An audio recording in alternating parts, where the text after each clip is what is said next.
A'oudhu billahi sami' al-alim minash shaitanir rajim, bismillahir rahmanir rahim, la paix soit sur vous.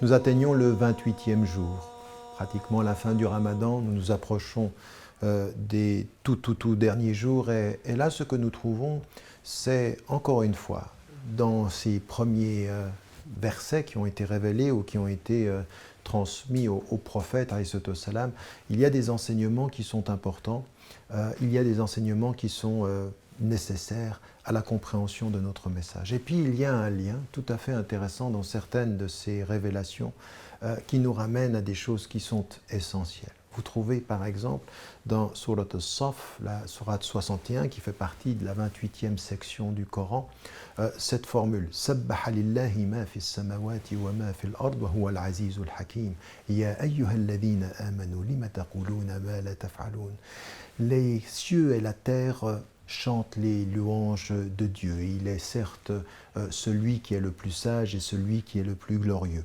Ô vous qui portez la foi, pourquoi dites-vous ce que vous ne faites pas? Et il y a quelque chose de tout à fait particulier ici. D'abord, Sabbaha lillahi ma fi s-samawati wa ma fi l-ard. Souvent on oublie ce premier verset pour aller directement vers le deuxième verset. Et pourtant ce premier verset, il est très important.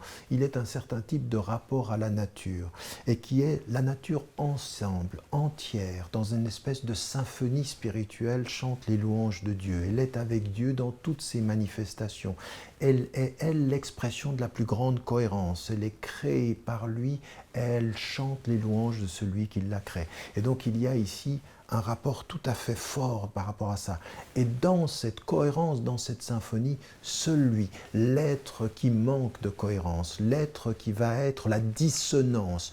Pourquoi dites-vous ce que vous ne faites pas? La contradiction de l'homme entre ce que l'homme dit et ce qu'il fait est exactement l'opposé de la symphonie de la nature. Quand la nature ensemble chante les louanges, eh bien l'homme, au cœur de cette nature, exprime la dissonance, exprime la contradiction, exprime même l'opposition.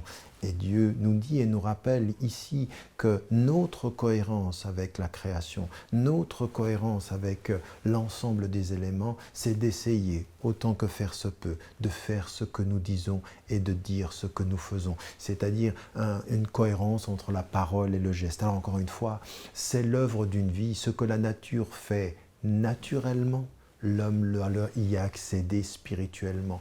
L'éducation spirituelle de l'homme a réussi à faire ce que la nature fait naturellement.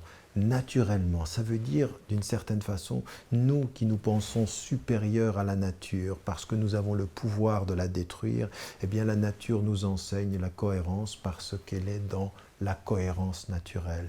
Au fond, spirituellement, la nature a le pouvoir ultime de nous enseigner ce qu'est la cohérence, même si nous, dans notre ignorance, nous avons le pouvoir de la destruction et de la contradiction. Voilà des enseignements spirituels qui nous disent « Attention, les apparences du pouvoir peuvent nous faire croire que le pouvoir est en nous, quand le pouvoir spirituel est tout autour de nous. » Que Dieu nous aide. N'oubliez pas, n'oubliez jamais de dire à ceux que vous aimez, que vous les aimez. La vie est fragile. Salam alaikum wa rahmatullahi wa barakatuh.